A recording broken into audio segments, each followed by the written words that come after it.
Once again, Christian greetings to all our valued listeners and viewers throughout the whole world. This is our part number 4 on day 8. So I would like to read 2SR 295 and also 297. It says, after the angel had measured 3 times 1,000 cubits. So I would like to focus that statement. The angel measured 3 times. But in 2SR 297, it says, the angel measured 4 times 1,000 cubits eastward. Then it says, why 4 times 1,000? Why not more or less? So that statement must have an accurate significance. It is concerning the mighty river on Ezekiel chapter 47. From that tiny rivulet, it was measured 3 times, and then the river, it was measured 4 times. This vision of Ezekiel, we know that it is applied in the period of the judgment that pertains to the living. And I would like to make just a short summary, although we will explain it later, but to help everyone how God carried out the plan of redemption in the closing work of the gospel. So, first of all, the very first one by which God would save must be the first of the first fruits. First of the first fruits. So let us focus first to the first of the first fruits before we will focus our attention to the first fruits.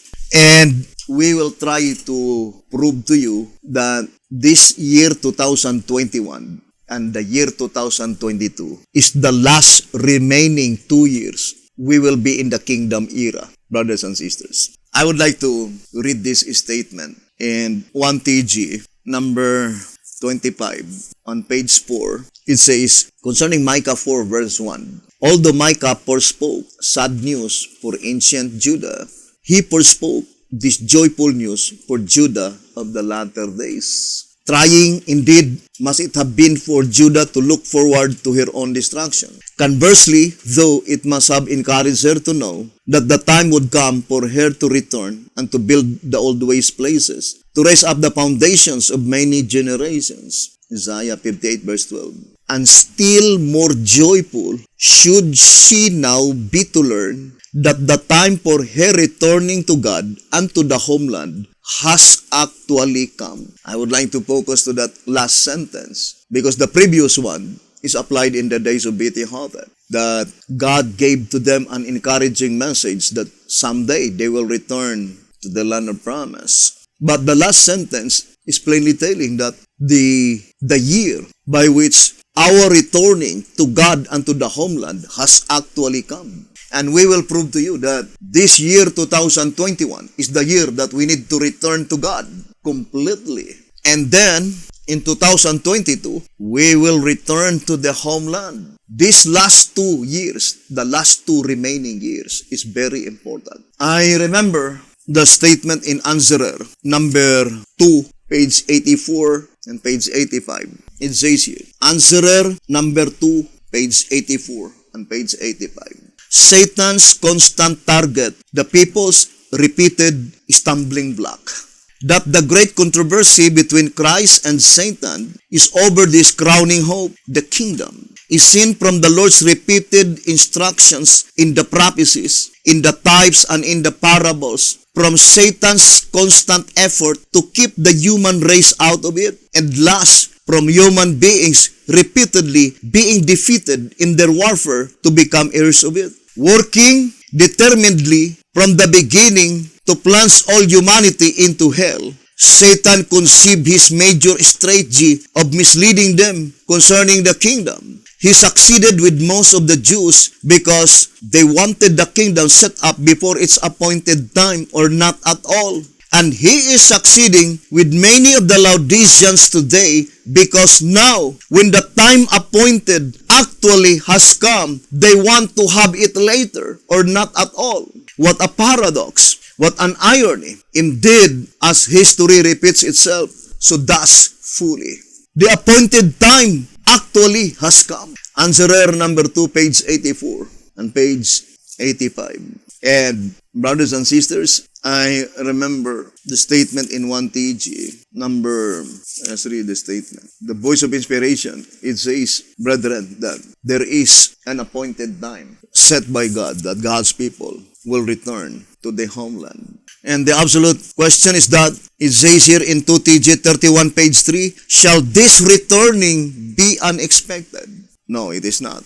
Because God will send antitypical Elijah the Tishbite first to inform God's people. The same with the statement in Answerer number 2 on page, let's read. It says, brothers and sisters, Answerer number 2 in page 6, it says, not purposing, however, to leave them there forever. The Lord did not let their living continue as pleasant as at the first, lest they refuse to take heed to Moses when he should come with the word that the time had arrived for them to go back home. The time had arrived for them to go back home. But there is also an example in the past, and that is in the second Exodus, that when God's people began to return, majority of the people still remained in Babylonian Empire. Why?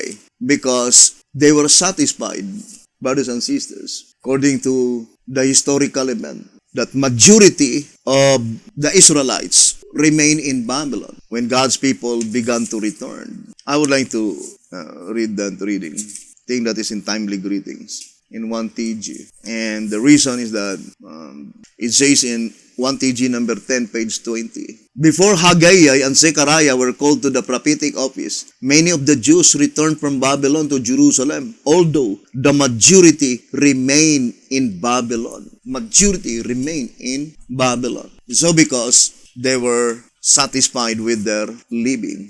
Now, I do not know if you will be happy with this message to inform everyone that our returning to the homeland has actually come. And only those who faithfully return to God will be able to return to the homeland. Here in 1TG number 33, page 3, it says, this afternoon, we are to study Isaiah chapters 31 and 32. In these chapters, we shall see the cause of Zion's captivity by the Gentiles, their time limit, and antitypical Israel's deliverance. Antitypical Israel's deliverance. I would like to read 1TG 23, page 8. It says, a great day is coming for the righteous, a dreadful one for the wicked.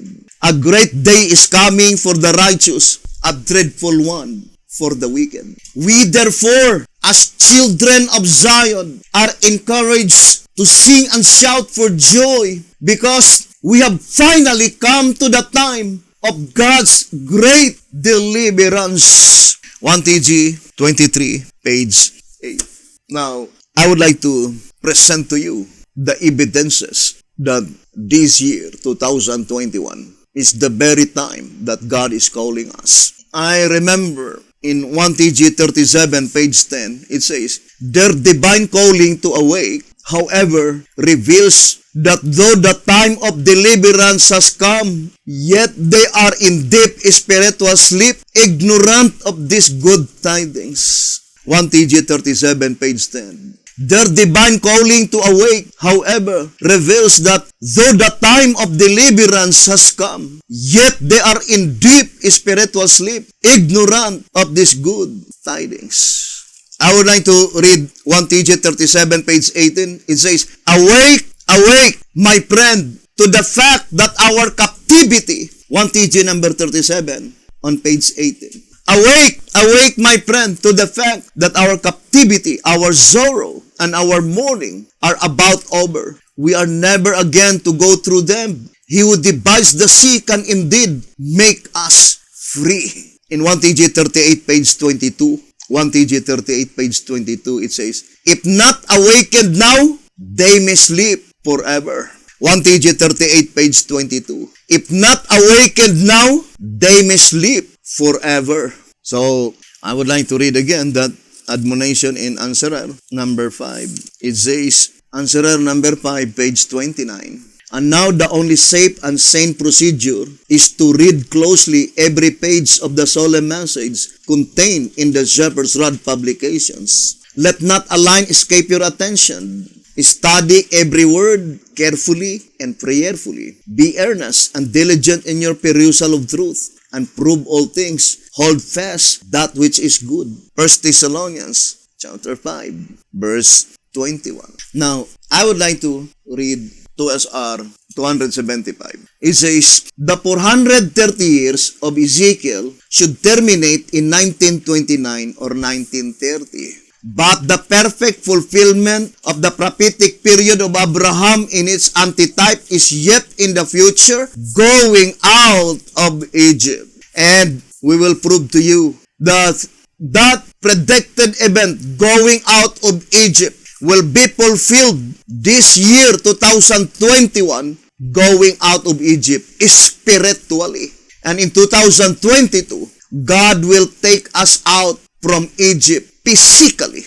Remember, the shepherd's rod plainly told us in 1 TG number 7, page 10 and 11. 1 TG number 7, page 10 and 11, it says, mark you, every adult that left Egypt except Caleb and Joshua. Although we know that historically, there are 4 associates of Moses that entered to the promised land alive. Do you have that record? I think that in Alonzo Jones. That is Joshua, Caleb, and Itamar. There are 4. And I do fully believe that among the associates of BT Hotep, some of them were still alive today. Because type and antitype should exactly fit and perfectly match. That there must be at least 4 who will be among the 144,000 and who will enter the promised land alive, no longer to taste death. Now, I'd like to read again the statement here in 1 TG 7, page 10 and 11. So, thank you very much. It says, Alonzo Jones, General Conference Daily Bulletin, 4. Didn't you know that there were 4? There were Caleb and Joshua and the 2 priests, the sons of Aaron and Eleazar. Eleazar and Itamar. So, the 4 ones is Caleb, Joshua, Eleazar, and Itamar. These 4 entered the promised land alive. So, let's read again the statement. Mark you, every adult that left Egypt, except Caleb and Joshua, had to be buried before the youth could cross the Jordan. Why? Because though God did take them with ease out of Egypt, He could not get Egypt out of them. It says, God take them out of Egypt easily, physically, but God could not get out of Egypt in their lives. They bring Egypt in the wilderness. Now, I would like to read here in 1SR 107, it says, thus Israel, the true, the 144,000, became slaves under Egyptian bondage. Do you believe this statement? 1SR 107. Thus Israel, the true, the 144,000, became slaves under Egyptian bondage, the sins in the world.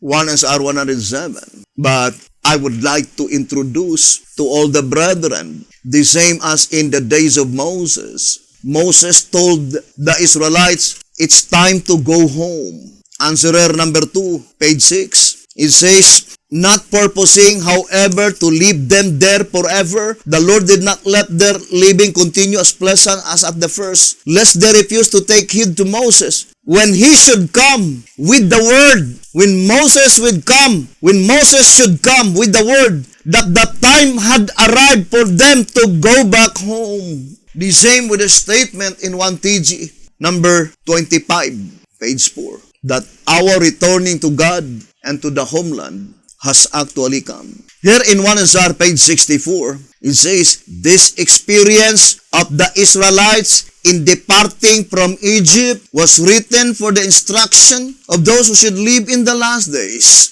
Before the overflowing scourge shall come upon the dwellers of the earth, the Lord calls upon all who are Israelites indeed to prepare for that event. We need to prepare for that event. How could you prepare?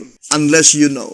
In 2SR 170, it says, the 144,000 are called Israel because their experience is a duplication of that ancient Israel going out of Egypt to possess the promised land.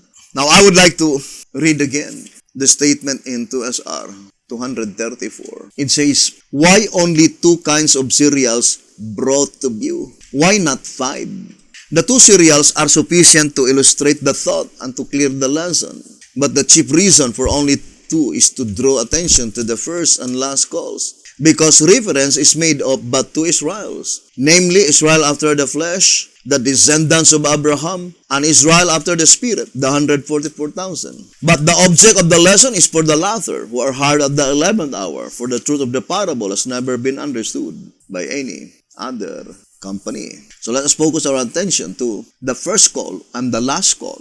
Who are they, the first call? They are ancient Israel, who went out of Egypt. And 2SR 226, it says, therefore the householder's early hour call for laborers in his vineyard applies to the call of Israel out of Egypt. That is the first call. 2SR page 226. It says, therefore the householder's early hour call for laborers in his vineyard applies to the call of Israel out of Egypt. 2SR page 226. And in 1SR page 101, it says, it has been made clear that Israel after the flesh is a photograph of Israel by the promise. In the Exodus movement, all the tribes went out of Egypt. If this is a photograph of Israel by the promise, then all the 12 tribes must come out now as well. 12 tribes must escape the ruin of Ezekiel 9, death of the firstborn. And Isaiah 63, the Red Sea. The number of them is said to be 12,000 from each tribe, making a total of 144,000. I would like to read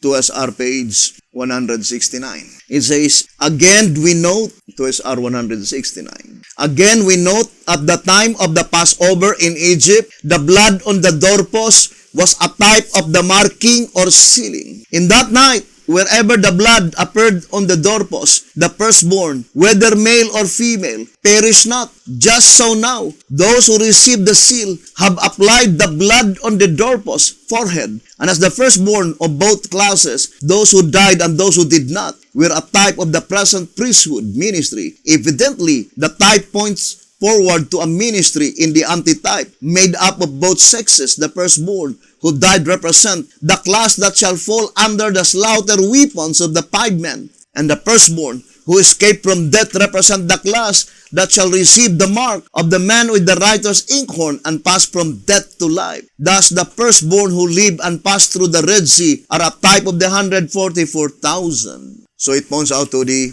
antitypical Passover. Now, brothers and sisters, sometimes I'm thinking in what way that I could be able to explain to you the abundance of the present truths that have been bestowed by God unto us. I would like to read this reading on track number 3, 1934 edition. On page 64, it says, numerical illustration of ingathering. Numerical illustration of ingathering. Now, in that numerical illustration, it was illustrated by the 40 days. So let us read again. The statement in track number 3, 3rd edition. It says, on page 6, it was during the 40 days of Christ's personal presence with His disciples, from His resurrection to His ascension, that the first fruits, the 120, were gathered in. His presence among them has a deep meaning, and it should be understood by every disciple of Christ. If these 40 days have no other significance, they certainly bear the thought of His personal care over the ingathering of the fruit.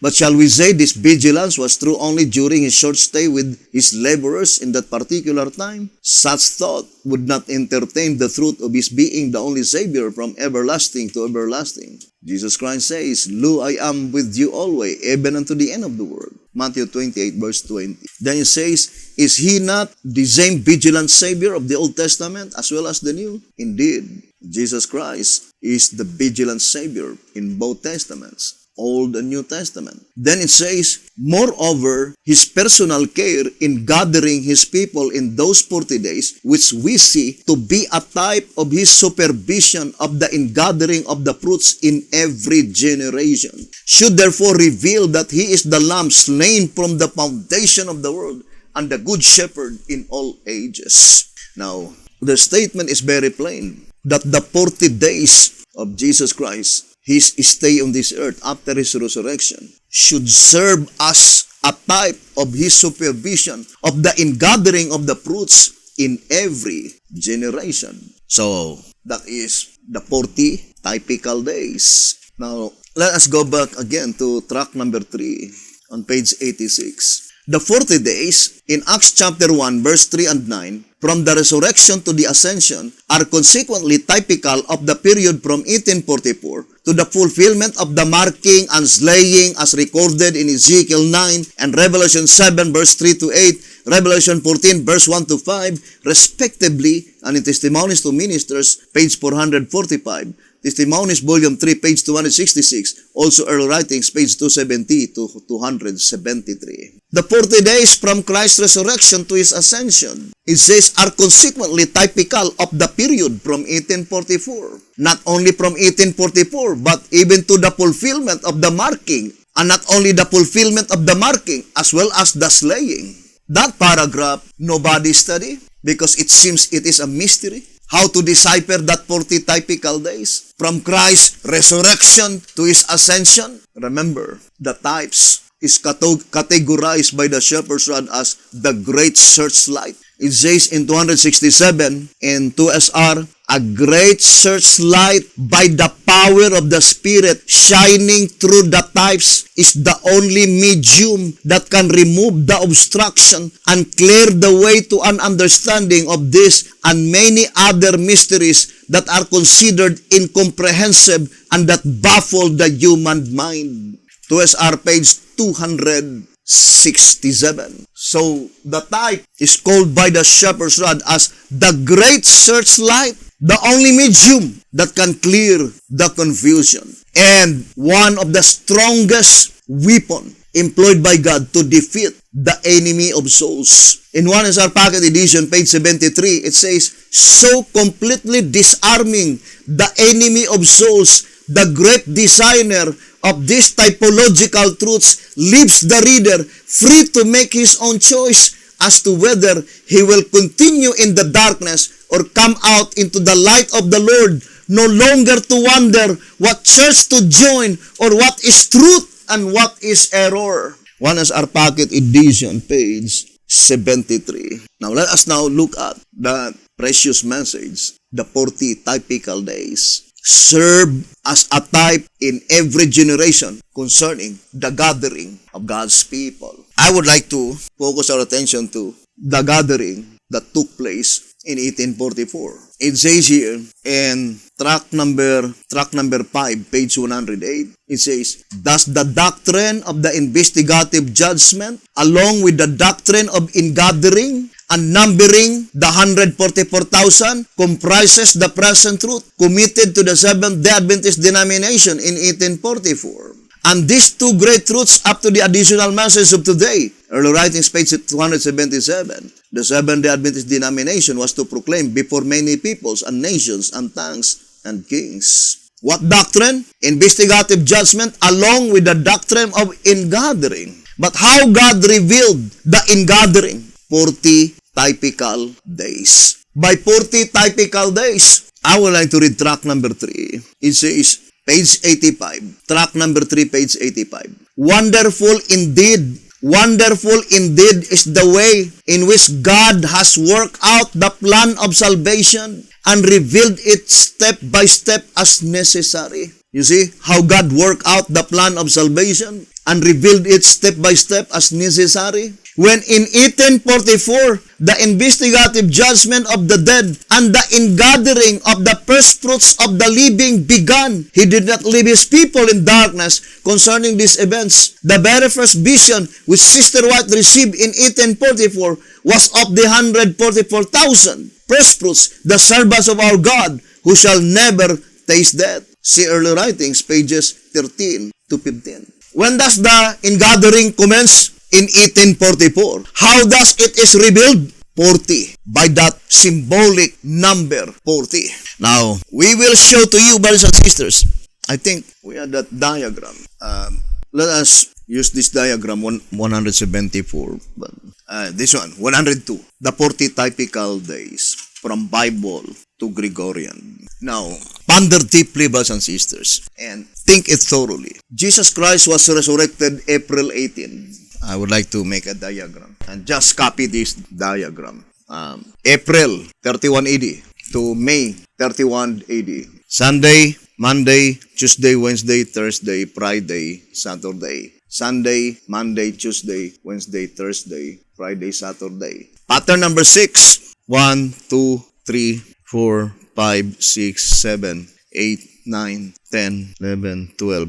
Copy it. Pattern number 6. 16, 17, 18, 19, 20, 21, 22, 23, 24, 25, 26, 27, 28, 29, 30. So here, April 18, the resurrection of Jesus Christ. Then here, 1, 2, 9, 10, 11, 12, 13, 14, 15, 16, 17, 18, 20, 21, 22, 23, 24, 25, 26, 27, 28, 30. So here, Thursday, that is the ascension of Jesus Christ. Then 13 plus 27 equals 40. So that is 13 plus 27 equals 40. So that is the type according to the shepherd's rod. So from April 18, Christ's resurrection to His ascension, May 27, 31 AD, there are 40 literal days. And that 40 literal days are typical. And in the type, brothers and sisters, without the Spirit of Christ, you cannot decipher that 40 typical days. So, in that illustration, brothers and sisters, the given number are 3 in April 31 AD. The given number are only 3. 18. What is 18? April 18, the resurrection of Jesus Christ. The resurrection of Jesus Christ. Second number, 13. The remaining days in April from the time when Jesus Christ was resurrected. Remaining days. And then the last one is 27. The ascension of Jesus Christ. So, through the knowledge by the Spirit of Christ, we found out, brothers and sisters, that these 3 numbers is the given number that we could find out, the 40 typical days. But it is even more pointing to number 18 and number 27. Why? Because it says, from the resurrection to ascension. When does Jesus Christ was resurrected? April 18. When Jesus Christ ascended to heaven? May 27. And would you think it is a mere happenstance, brethren, that April 18 and then Jesus Christ entered to the most holy place October 22, then you will add 18 plus 22 equals 40. It cannot be mistaken, brothers and sisters. That is the mystery. If Jesus Christ entered to the most holy place October 21, the 40 typical days would be spoiled. But it will stand as it is. Jesus Christ entered to the most holy place October 22. So the statement says, the resurrection of Jesus Christ, from Christ's resurrection to His ascension, that 40 literal days are typical, first, of the period in 1844. But not only the period in 1844, the statement, also with the marking and also with the slaying. This is Gregorian calendar, October 22. Therefore, the mystery is that from Bible to Gregorian with unmistakable evidence. Because happens only once in a lifetime. That October 22 in Gregorian calendar, in Bible, that is October 11 or either October 10. It will happen only once in a lifetime. There are many October 22. Every year, there is an October 22. But not all October 22 is Day of Atonement in Bible calendar. Or not all October 22 is October 10 in Bible calendar. Now, I would like to read that statement again on the Great Controversy. Great Controversy, page 300, page 400. Page 400. It says, the 10th day of the 7th month, the great day of atonement, the time of the cleansing of the sanctuary, which in the year 1844 fell upon the 22nd of October. I would like to read again, The Great Controversy, page 400. The 10th day of the 7th month, the great day of atonement, the time of the cleansing of the sanctuary, which in the year 1844 fell upon the 22nd of October in Gregorian calendar. But not all October 22 is October 10 in Bible calendar. And that occurrence happens only once in a lifetime. Let me see when it will be repeated again. By which such October 10. Let us try to add 1844 plus 1442 at 3286. October 22, 3286. Time and date not come. October 22, 3286. You see, brothers and sisters, from 1844, it will repeat again in 3286 AD, or from 1844, it will take 1442 years to repeat again. So it happens only once in a lifetime. That October 22 in Gregorian calendar, in Bible calendar, that is October 10 and October 11. It will never happen again. So the 40 typical days is infallible proof. Infallible. Can never be mistaken.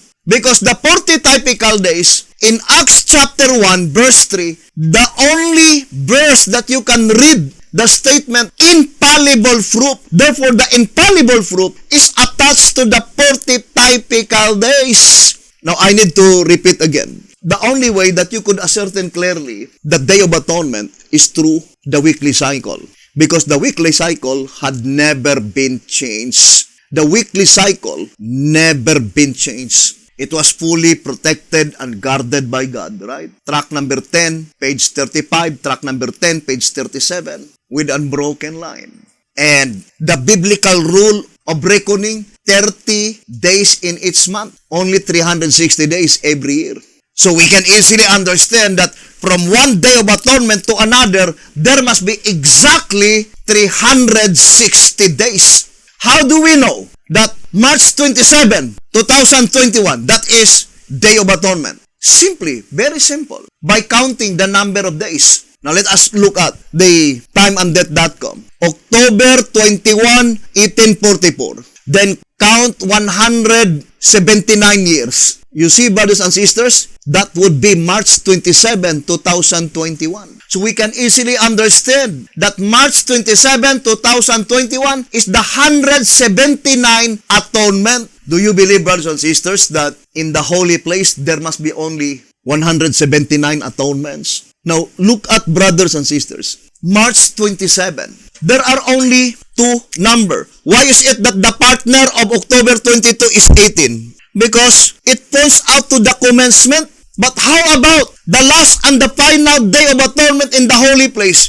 When would that be? March 27. What is the partner of March 27 to make it 40? 13. You see? 13 plus 27 equals 40. That is very plain, brothers and sisters. The number 27 itself, when Jesus Christ ascended to heaven, May 27, points out to the last and final Day of Atonement in the holy place. March 27, Gregorian calendar. And it will never be repeated again. The same. I think it will take also 1,442 years. Let us see. 2021 plus 3463.